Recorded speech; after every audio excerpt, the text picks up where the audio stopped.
Quando a gente se refere aqui às grandezas físicas, né? As grandezas físicas. Grandeza é tudo aquela, o que é mais importante que tem aqui na física, né? Na verdade, é o que a gente sempre se refere aqui a uma grandeza, né? Essas grandezas, elas possuem, né, características, né? Mas as que chamam mais atenção é com relação ao comportamento delas, a classificação delas em relação à unidade, em relação à direção, em relação a sentido, em relação a valor numérico, né? As grandezas que a gente tem aqui, elas se classificam basicamente, tá? De duas formas. Elas podem ser grandezas escalares e grandezas vetoriais. Grandezas escalares, grandezas escalares. As grandezas escalares, eu já tinha falado no início, né? Que na verdade, quando a gente está na sistemática, a gente leva em consideração, basicamente, só o valor numérico, né? Na maioria das vezes, a gente só leva o valor numérico, né? Quando a gente entra na parte de composição de movimentos, né? Lançamento oblíquo, lançamento horizontal, essas coisas todas aí, né? A gente começa a se preocupar também com a direção e sentido, movimento circular, né? Começa a se preocupar com a direção e sentido também. Só que aqui na cinemática, levando em consideração que os movimentos praticamente daqui do início, né, que a gente já passou, são todos retilíneos, né? Movimento retilíneo uniformemente variado, essas coisas todas aí, né? A gente quase que não se preocupa com o sentido. Quase não se preocupa. A gente só se preocupa mesmo naquela parte, né? Para classificar se o movimento é progressivo ou retrógrado, essas coisas aí, né? De acordo com o referencial, né? Mas a gente praticamente não se preocupa com isso. Mas não é só assim, né? A grandeza escalar é aquela que fica totalmente entendida, totalmente compreendida somente com o valor numérico e a unidade de medida. Só. Por exemplo, massa. Massa é uma grandeza escalar. Quando, por exemplo, eu chego numa drogaria dessa aí, estou com uma dor de cabeça, vou ali comprar um analgésico ali na drogaria. Chegando lá, você vê uma plataforma que todo mundo, quando passa perto daquela plataforma, fica tentado a pisar nela, né? Pelo menos para ver como é que é, né? Aí dela sai uma coluna e tem um visor. Aí nesse visor você vê alguns números ali, e do lado tem a unidade de medida. Vamos supor que eu vou subir numa plataforma daquela. Eu subir numa plataforma daquela, vai aparecer um valor numérico ali. No meu caso, 80 kg, quilogramas. Quando eu vejo aquele valor numérico e aquela unidade de medida, eu não preciso de informação adicional, de modo que eu entenda que a massa do meu corpo é 80 kg. Eu não preciso saber de outro tipo de informação. Eu não preciso saber se a minha massa está para a direita, para a esquerda, para cima, para baixo, se ela é horizontal. Eu não preciso disso. Quando eu vejo lá 80 kg, a informação está integralmente completa. Eu já entendi que a minha massa é 80 kg.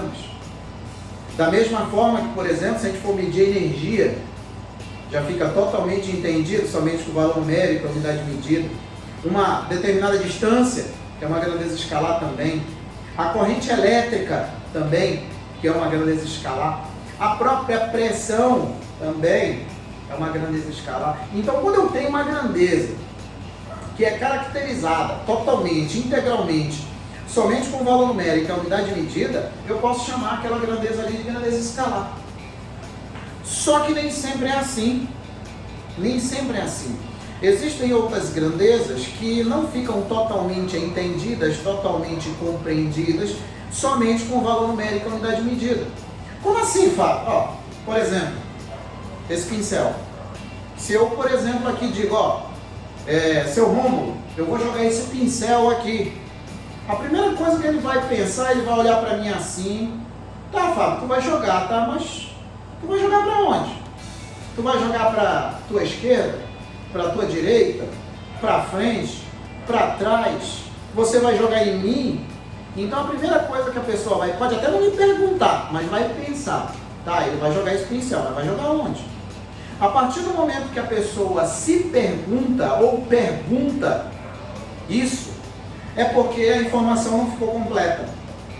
Não foi a mesma situação de mim lá na balança, que a informação ficou completa. Eu preciso de direção e sentido para poder complementar a informação de modo que o seu Rômulo entenda a minha mensagem. E a partir do momento que eu preciso de direção e sentido, e não somente valor numérico e unidade de medida, eu estou diante de uma grandeza vetorial. E aí o que acontece? A grandeza vetorial, ela não fica totalmente compreendida, totalmente entendida somente por valor numérico e unidade de medida. Ela precisa de direção e sentido. Eu tenho que fornecer direção e sentido para poder a informação ficar completa. Eu tenho um monte de grandezas vetoriais aqui. A própria velocidade e a aceleração, que a gente está usando direto. Mas como aqui o que a gente passou era simplesmente um movimento só retilíneo, a gente nem se preocupava com o vetor praticamente, com direção e sentido, principalmente com sentido, mas era com a direção, né? Ficava levando em consideração a trajetória. Mas o sentido raramente a gente precisava ali, mas a velocidade e a aceleração são grandezas vetoriais. A força é uma grandeza vetorial, a quantidade de movimento é uma grandeza vetorial, os próprios campos de força são grandezas vetoriais, principalmente os campos de força, estou falando no plural, porque eu tenho um campo gravitacional, eu tenho um campo elétrico e um campo magnético. São campos de força, campos vetoriais. Fábio, existe campo escalar? Existe campo escalar. A temperatura é um campo, só que é um campo escalar. Todas as posições, né, que a gente leva em consideração numa determinada região, onde todos eles vão estar com a mesma temperatura, é um campo escalar. Só que ali não são vetores, são grandezas escalares, né? São quantidades, somente unidade de medida ali. Enfim, o que eu estou querendo dizer? Quando a gente estava no movimento retilíneo uniforme, a gente caía numa situação dessa. Preste atenção que eu quero que vocês entendam. Eu estou querendo montar aqui um contexto onde vocês tenham uma noção intuitiva do que é vetor, tá? Eu estou falando agora aqui o que eu estou tentando construir. Porque eu vou falar uma coisa para vocês, o vetor, ele não é simplesmente uma setinha não, como muito boca aberta fala aí. Um número orientado, que eu já escutei essa besteira na internet. Não é só isso. É o que eu falei para vocês, os comuns entendem dessa forma. Vocês são diferenciados, vocês estão tendo aula com professores diferenciados, então entendam assim, tá? Então, eu estou querendo que vocês entendam, tenham uma noção intuitiva do que é o vetor realmente. Para início de qualquer coisa, o vetor, ele não é da física. Não, ele não é da física. O vetor é da matemática. E usando essa ideia, esse fato do vetor ser da matemática e não da física, o que a gente estava fazendo no movimento retilíneo uniforme? A gente chegava lá numa função de primeiro grau. Isso daqui, ó, que o meu professor do colégio chamava de sorvete. O teu professor do colégio, eu não. Aqui, ó. Isso é uma função de primeiro grau. Tá, Fábio, eu já sei que isso é uma função de primeiro grau, tu já falou N vezes. Tá bom, vou falar N mais 1. Isso aqui é uma função de primeiro grau. Tá. Eu pergunto de vocês, a função de primeiro grau, ela é da matemática ou da física? A função de primeiro grau, ela é da matemática ou da física? Me diga aí. É da matemática, sim. Isso. Olha, presta atenção que eu estou querendo construir na cabeça de vocês. Eu não quero que vocês decorem nada. Decorar eu ensino meu filho de 5º ano. Vocês já passaram já desse status aí, já. Vocês já têm que entender. É aquilo que eu vou ler para vocês. Tenta entender, que vocês vão conseguir raciocinar na hora da prova. Isso daqui é uma função de primeiro grau, né? Aí, como o seu Rômulo falou de maneira certa, que é uma função de primeiro grau, que não é da física, na verdade, é uma ferramenta que eu trago lá da matemática para descrever o movimento repetitivo, digamos assim, um movimento repetitivo não, um movimento previsível, né? Um movimento previsível.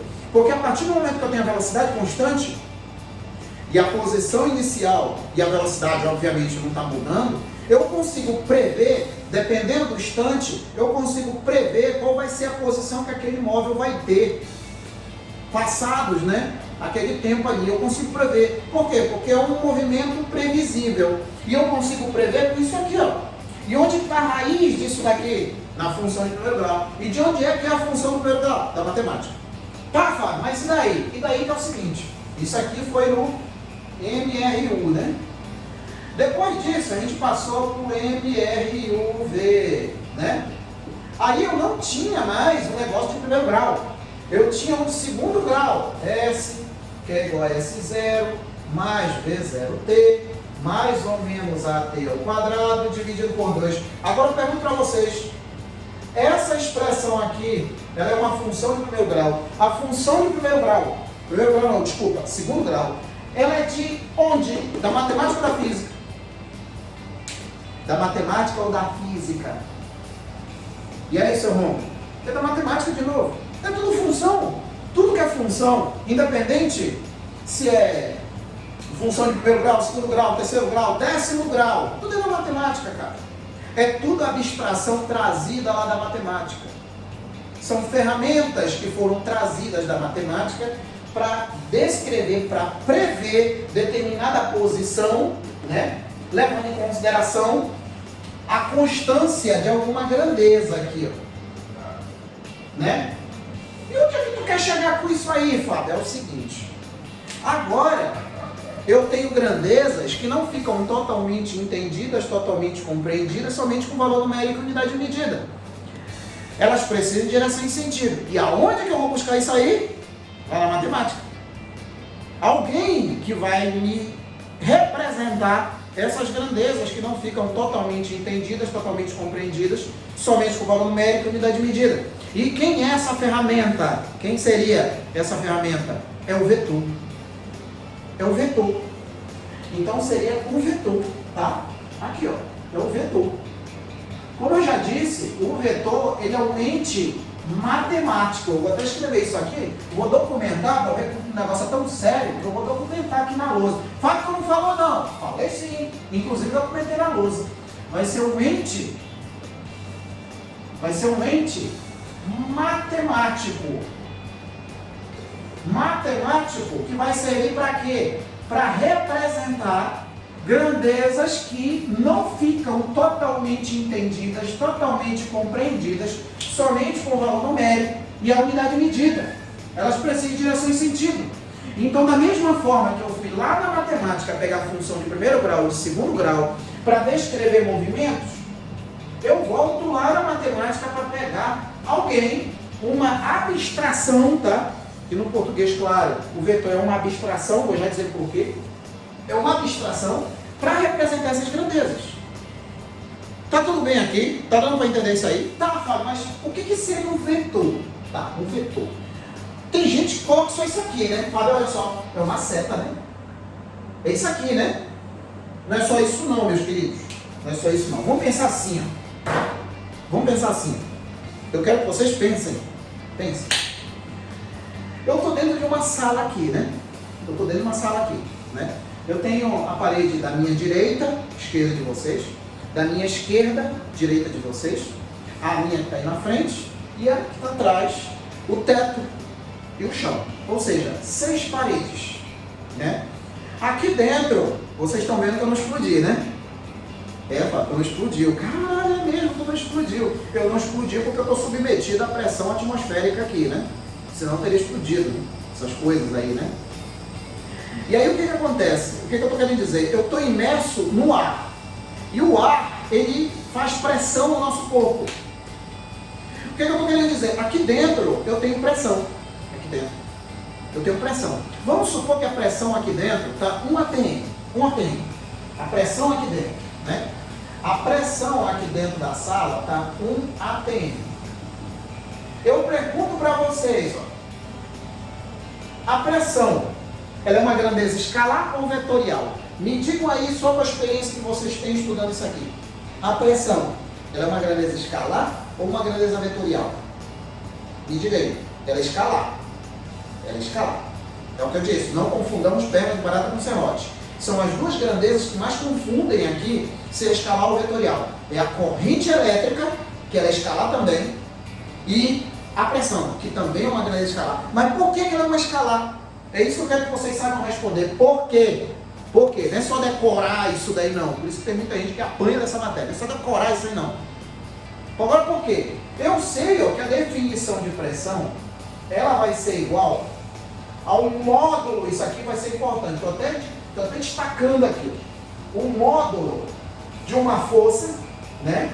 E a gente sabe, que eu já falei, eu já cantei a pedra, que a força é uma grandeza vetorial, né? A força, aqui, aplicada numa determinada área. Aí o cara pode olhar para isso aqui, ó. Para isso aqui, ó. Para isso aqui, ó. Fala, olha só. Eu acho que tu não, né? Você, o João Eudes, o Rômulo e o Rafael estão errados. Por que, cara, que a gente está errado? Porque a pressão, ela seria um vetor, né, não? Vocês disseram aí que ela é escalar, mas a pressão, ela não está se relacionando com uma força? E essa força não é a grandeza vetorial? É, a força é a grandeza vetorial. Só que pela definição de pressão, o que é levado em consideração é o módulo da força. Mas aí eu faço outra pergunta. Por que é levado em consideração só o módulo? Por que é levado em consideração só o módulo? Vamos pensar aqui, voltando para a nossa situação aqui na sala. Eu estou submetido a uma pressão de 1 atm, né? 10 a quinta Pascal, né? Mais ou menos aí, né?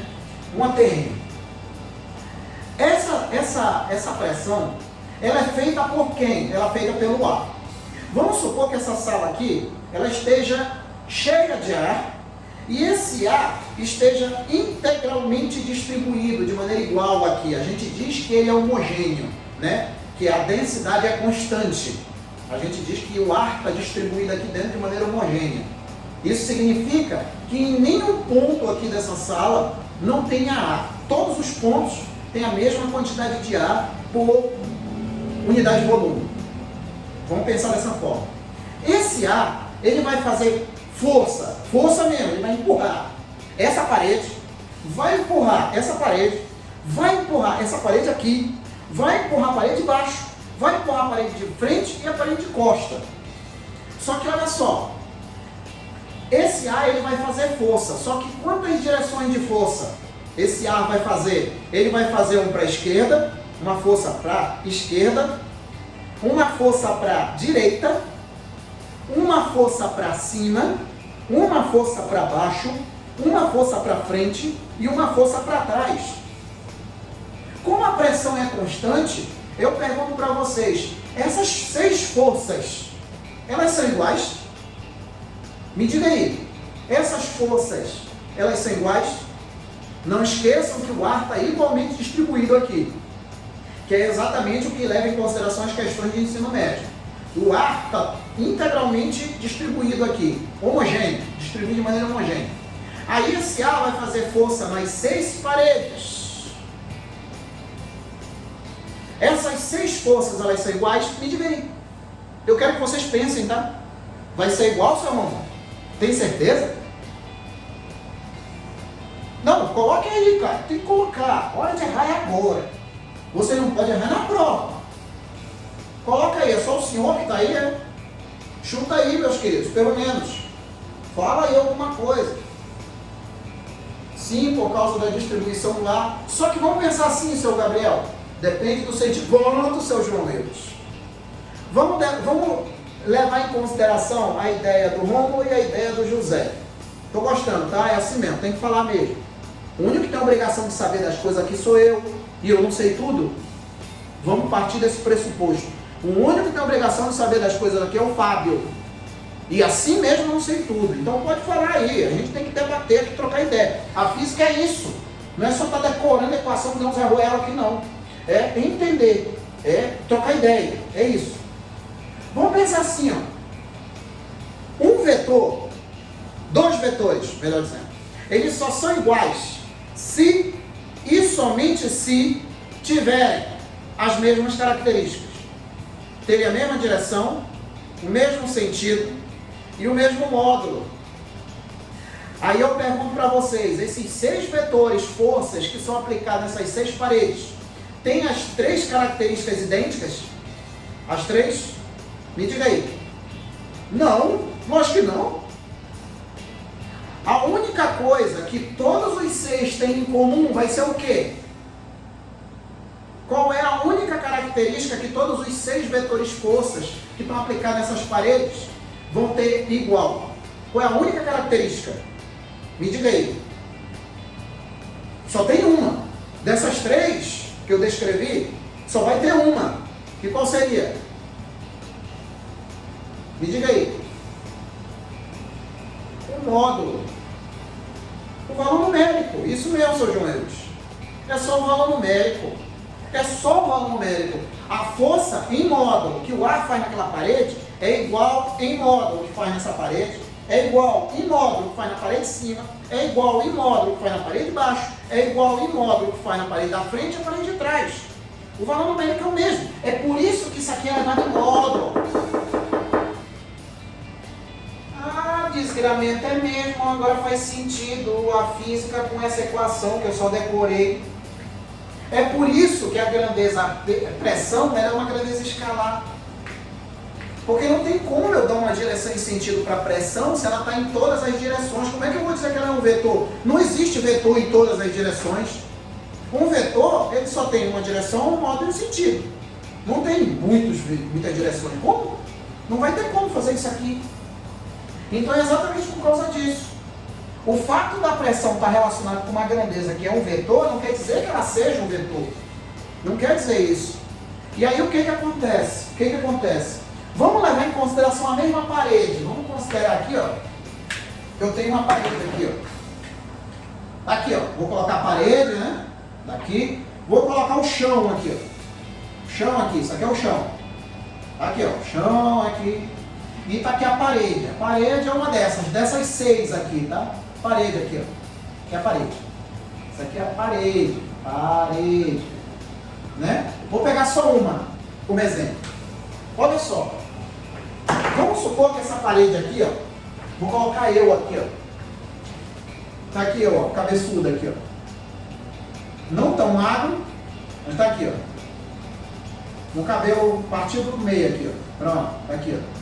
Fábio, teu cabelo não é grande assim não. Já digamos que fosse. Aí eu tô aqui, ó.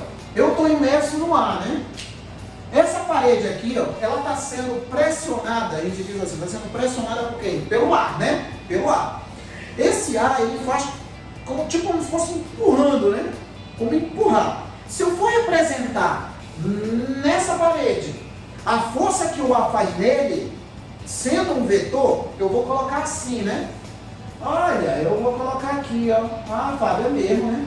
Então eu vou colocar um negócio assim, né? É, porque isso aqui está tudo recheado de ar, né?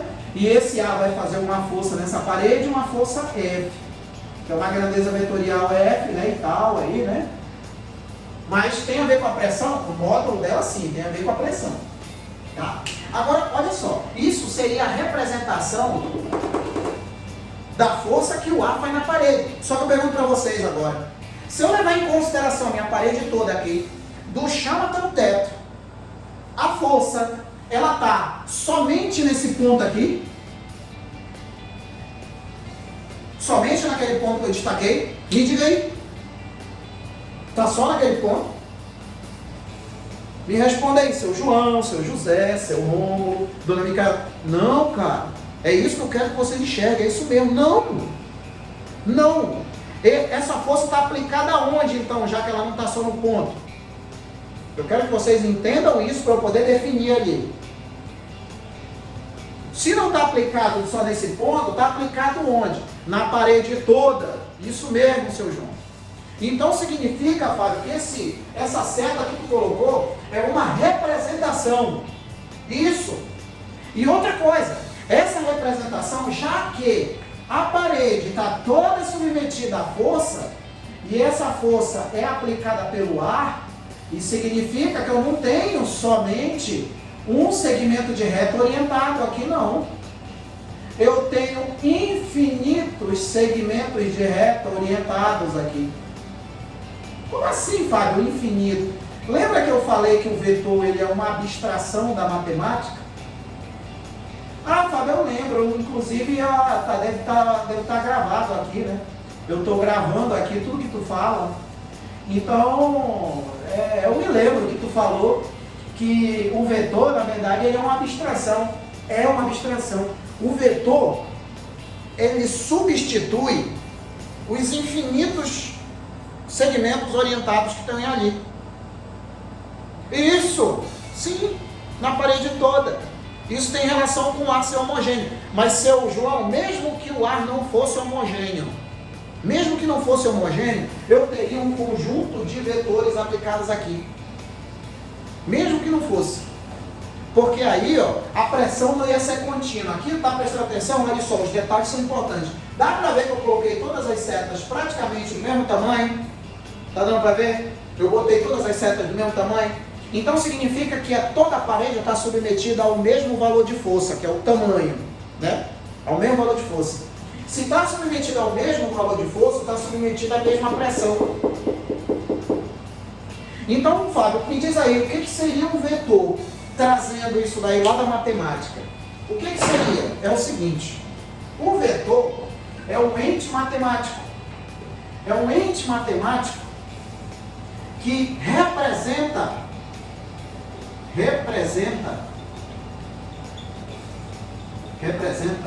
um conjunto.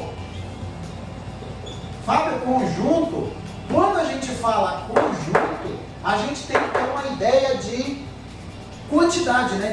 Digamos assim, de plural, né? Se eu tenho um conjunto, eu posso muito bem ter esse conjunto de segmentos orientados. Só que a gente não chama necessariamente de segmentos orientados. A gente chama de representa um conjunto de segmentos, que não é assim, né? Para aprender a escrever, de segmentos, aqui, de segmentos equipolentes. E Fábio, agora lascou-se. Tu clareou mais ou menos o que era vetor, mas tu colocou equipolente. O que seria equipolência? O que seriam segmentos orientados equipolentes? A gente já sabe, ó, o que eu estou querendo dizer. Que esse vetor que eu coloquei aqui, ó, que tem uma extremidade, uma origem, ele não é uma única seta ou um número orientado, como eu já escutei um monte de boca aberta falando. Muitas vezes o cara quer inventar tanto para melhorar a didática e acaba falando besteira. Então, o vetor, ele é um conjunto, ele representa um conjunto de segmentos orientados. Então aqui, quando eu desenhei só esse aqui, ó, que seria a força F que o ar faz aqui, na verdade, eu não tenho só essa seta, eu tenho um conjunto de setas aqui, um conjunto de segmentos orientados. É essa que é a ideia de vetor. E outra coisa, esses vetores aqui, ó, esse conjunto de segmentos orientados, eles são equipolentes. Tá, Fábio, me diz aí o que é equipolente. Tá, eu vou colocar aqui, ó. Características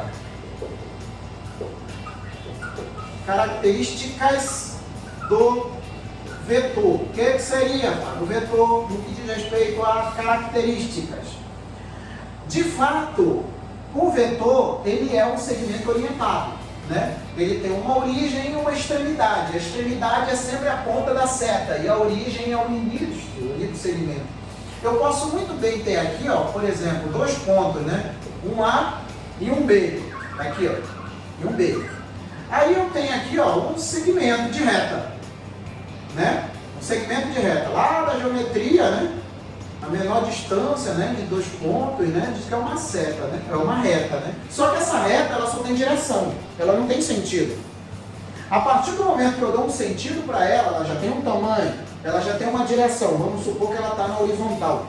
Então, ela já tem direção e tamanho, ela já tem um tamanho. A partir do momento que eu dou um sentido para ela já vira um segmento orientado. Não é um vetor não, Fábio? Ainda não. Não esqueça que o vetor é uma abstração. É uma abstração matemática, porque dentro das diversas abstrações que tem lá na matemática, tá? É uma abstração. Isso aqui é um segmento orientado. A partir do momento que ele é chamado de vetor e é puxado lá na matemática como uma ferramenta para representar grandezas que precisam de direção e sentido, Aí sim ele é um vetor e representa um conjunto de segmentos, que é o que está aqui, ó, tá? E aí quais são as características aqui, ó? Esse vetor, agora sim, eu tenho um vetor AB. Antes eu só tinha um segmento de reta. Aí agora virou um segmento orientado. E depois virou um vetor. Aí o vetor substitui, ele representa um conjunto de segmentos orientados. Esse cara aqui, ó, a gente chama ele de vetor V, com essa seta em cima, tá? Quando eu tenho essa seta em cima, significa que eu tenho que levar em consideração o valor numérico, a direção e o sentido, que são exatamente as ditas cujas, né, características do vetor. Ele tem módulo, intensidade, magnitude, tamanho, é tudo farinha no mesmo saco, tá? É esse comprimento aqui, é o valor numérico. Ele fala módulo, não é a mesma ideia do módulo que a gente tem lá na função modular, não é a mesma coisa não, tá? Quando a gente fala módulo aqui com relação ao vetor, a gente está se referindo ao tamanho, tá?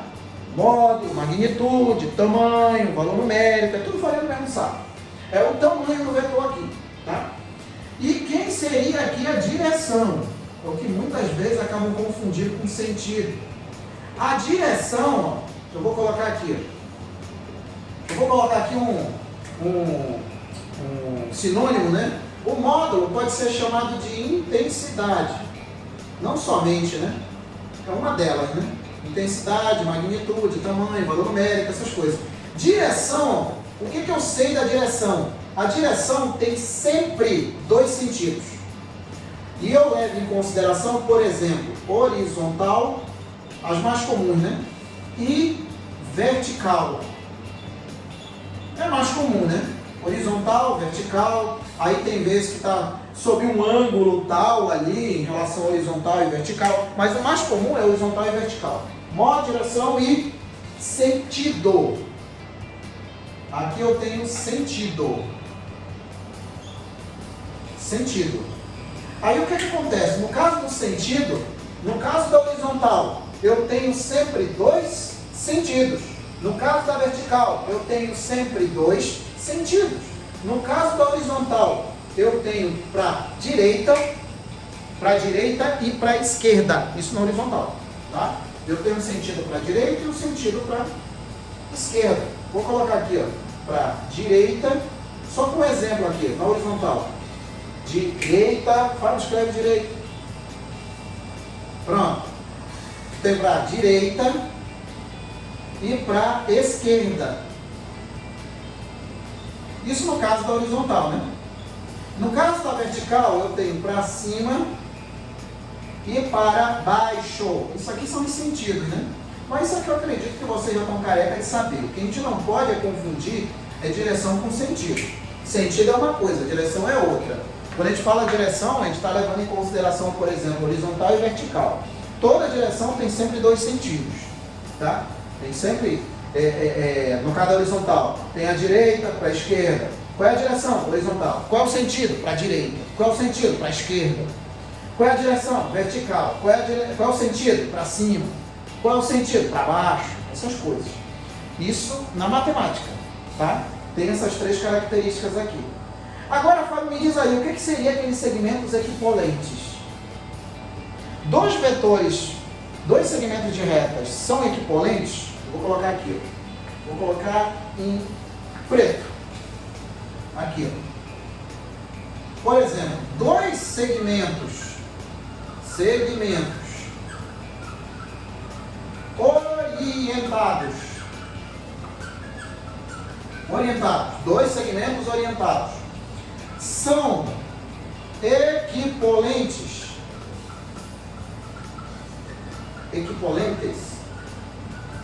se possuírem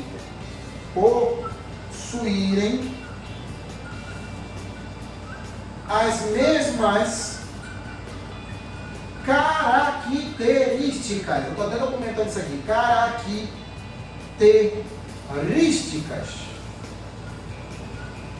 E quais são essas características? As três: modo, direção e sentido.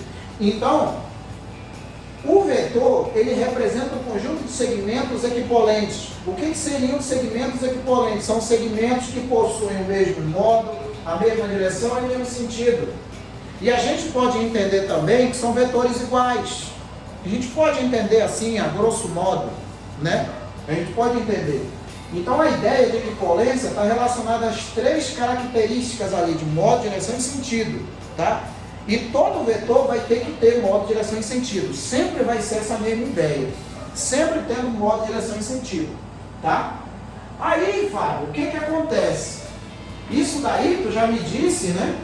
Que é uma ferramenta que é trazida lá da matemática, né?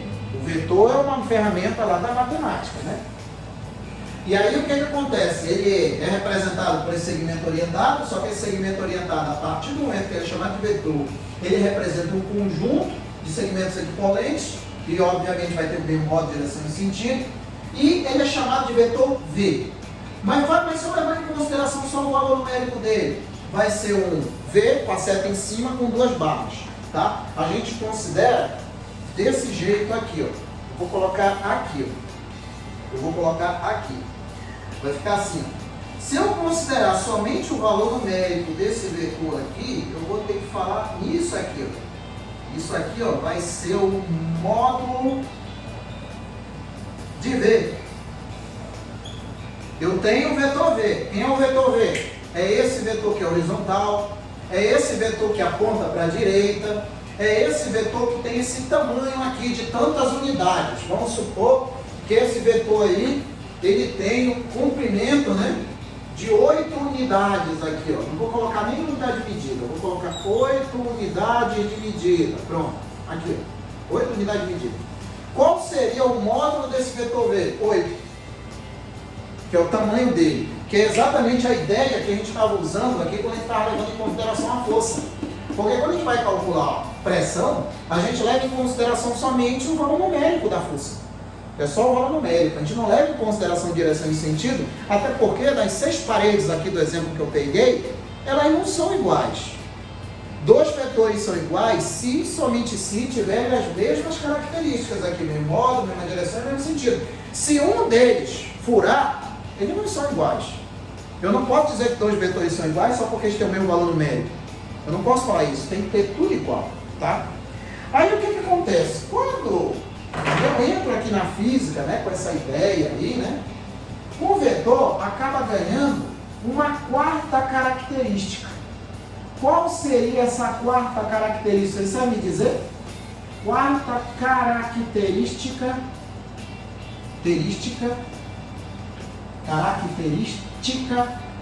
do vetor. Vocês sabem dizer qual é a quarta característica que o vetor ganha aqui? Porque de berço, né, tem 3 características. 3. Mas como eu entro aqui na física, eu ganho... Eu não, né? Ele ganha mais uma característica. Vocês sabem dizer qual é essa característica? Vamos pensar assim, ó. Vamos pensar assim. Vamos supor que eu tenho aqui, ó, 2 vetores. Eu tenho um vermelho que vai estar horizontal, né? Ele tem um tamanho, sei lá, que eu vou chamar de U, né? Um tamanho U aqui. E ele é horizontal para a direita, né? Tem um tamanho U. Agora eu tenho um horizontal também, azul, apontado para a direita.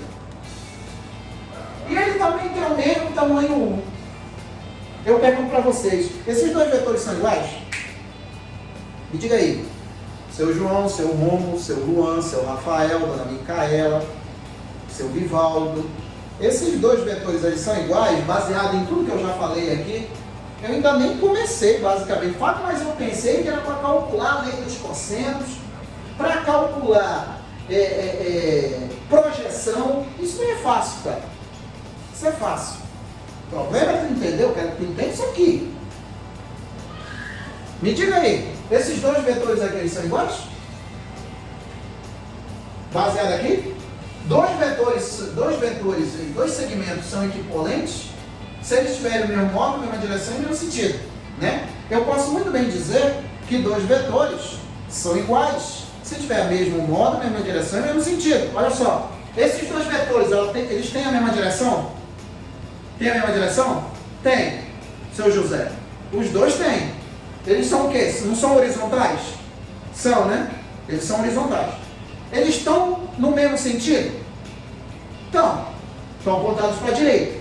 Eles têm o mesmo tamanho? Tem. O tamanho de um é U e o outro é U. Então são iguais. São mudanças, amigos. São iguais. Ah, é, né, Fábio? É, tu falou que os dois vetores vão ser iguais se tiver o mesmo modo, mesma direção, mesmo sentido. Tá. São iguais. Agora eu pergunto para vocês. Eles são iguais aqui. Eles são iguais. Agora olha só. Vamos supor que aqui, ó, eu tenho uma velocidade e aqui, ó, eu tenho uma força. Eu tenho uma força.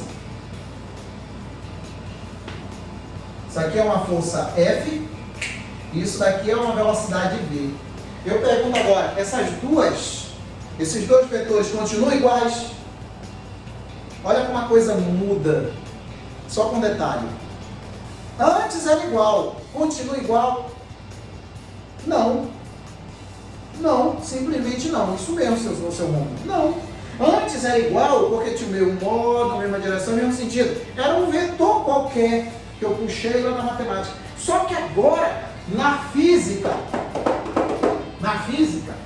eu já pego essa ferramenta e uso para representar grandezas. Tá? Porque quando eles vêm para cá para a física, eles ganham uma quarta característica, que é um nome. Ele ganha um nome. O vetor, ele ganha um nome. Exemplo disso daqui, ó. Eu tenho um vetor. Velocidade. Eu tenho um vetor. Força. Eu tenho um vetor. Campo elétrico. Eu tenho um vetor campo magnético, eu tenho um vetor quantidade de movimento, eu tenho um vetor aceleração e assim sucessivamente. Então, quando eu entro aqui na física com essa ferramenta de Takuja, que lá da matemática vem modo, direção e sentido, aqui ele ganha um nome. Porque aqui eu não posso mais dizer que esses dois vetores aqui são iguais. Se eu levar em consideração só o valor numérico, unidade de medida e direção, módulo e sentido, que são exatamente essas três que estão aqui, eles eram iguais. A partir do momento que elas estão representando grandeza, eu não posso mais dizer que são iguais. Porque senão a gente acaba dizendo que força é igual a velocidade. Como assim, vai? Força é igual a velocidade? Não, né? Não é. Então o que acontece? Eu tenho grandezas diferentes. Então entra na física aqui, ele ganha uma quarta característica, que é um nome. É um nome, tá? É um nome. Então que fique claro isso daqui. Porque eu não posso simplesmente usar o vetor como é usado lá na álgebra linear, né? Que é a parte da matemática que estuda os vetores. Lá na álgebra linear é só vetor propriamente dito, é o conjunto de segmentos equipolentes, aqui representa segmentos, só isso. Mas aqui na física não, ele ganha um valor numérico, né? Vai ganhar um valor numérico aqui. Então o que acontece aqui? Olha só. O que a gente já viu aqui? O vetor é um ente matemático que representa um conjunto de segmentos equipolentes. A gente já sabe que aquele vetor, ele não é simplesmente uma seta. Ele é uma abstração da matemática que representa um conjunto de segmentos orientados, segmentos equipolentes. Todos eles têm o mesmo modo, a mesma direção e o mesmo sentido. E aí que vem, ó, o fato de você poder mover o vetor no espaço. Eu acredito que vocês já devam ter estudado isso. O vetor ele pode ser movido no espaço, desde que eu não mude nem a direção, nem o sentido, nem o módulo dele. Por quê? Porque na verdade não é o vetor que está se deslocando. Você simplesmente deixa de usar esse para usar esse que está aqui. Esse que está aqui, ele tem o mesmo módulo, a mesma direção, o mesmo sentido desse. Se eu quiser botar ele para cá para cima, eu uso o outro daqui de cima. Se eu quiser ir para a direita, eu levo ele para a direita, eu vou usar o da direita. Na verdade, não é o vetor que se desloca de uma posição, não é isso.